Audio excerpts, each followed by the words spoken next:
On June 12th, the U.S. Department of Treasury extended secondary sanctions against Russia. 5 Russian banks, Sberbank, Внешэкономбанк, Sberbank of Russia, VTB Bank and VTB Capital Holding, were placed under the restrictions. Their foreign representative offices, such as VTB Shanghai, were also under sanctions. Russia has reoriented its economy and marshaled all parts of its government toward supporting its reprehensible war effort. Foreign financial institutions face sanctions risk for continuing to facilitate transactions involving Russia's military-industrial base. From the U.S. Treasury Department website, there is a waiver for 2 months. Sanctions are imposed from June 12th to August 12th. Now everyone is discussing that on August 13th, major Chinese banks may stop working with the Moscow exchange. It's not clear whether this will happen or not, we'll see. But the threat that yuan payments will be terminated is quite real. They are seriously talking about it now. According to experts, if Russia's Moscow exchange does not find a major Chinese or regional bank that will be ready to conduct transactions in yuan, the central bank will not be able to carry out trade in China's currency. This means that the yuan will leave the country following the dollar and euro. Previously, at least 2 Russian brokers suspended operations with the Turkish lira as well. Russia was unable to withdraw the rupees earned for oil. In India, they were invested in shares, government securities, and infrastructure projects. As a result, direct payments from Russia to China in yuan, which had been experiencing problems before, have now almost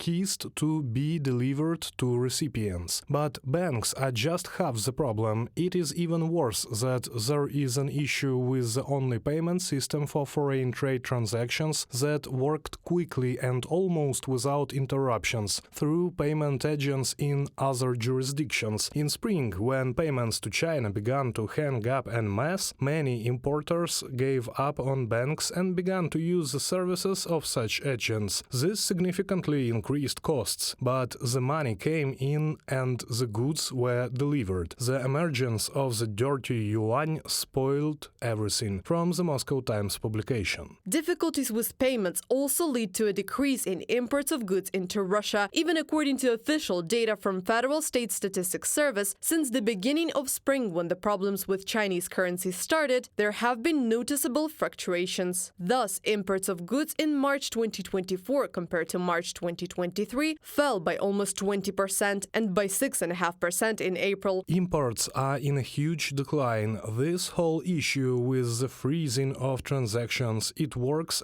but of course they find ways around it through smaller banks, but it increases costs. It's much more expensive for the business. According to the Moscow Times, citing its own anonymous sources, even transactions in rubles will not help solve the problem. After all, not all Chinese banks are ready to accept Russian currency. Conversion rates are often high, and Chinese suppliers want to receive a stable currency for their goods rather than the falling Russian ruble. Reported by Anastasia Tarnavska, Larisa Petruk, UATV News.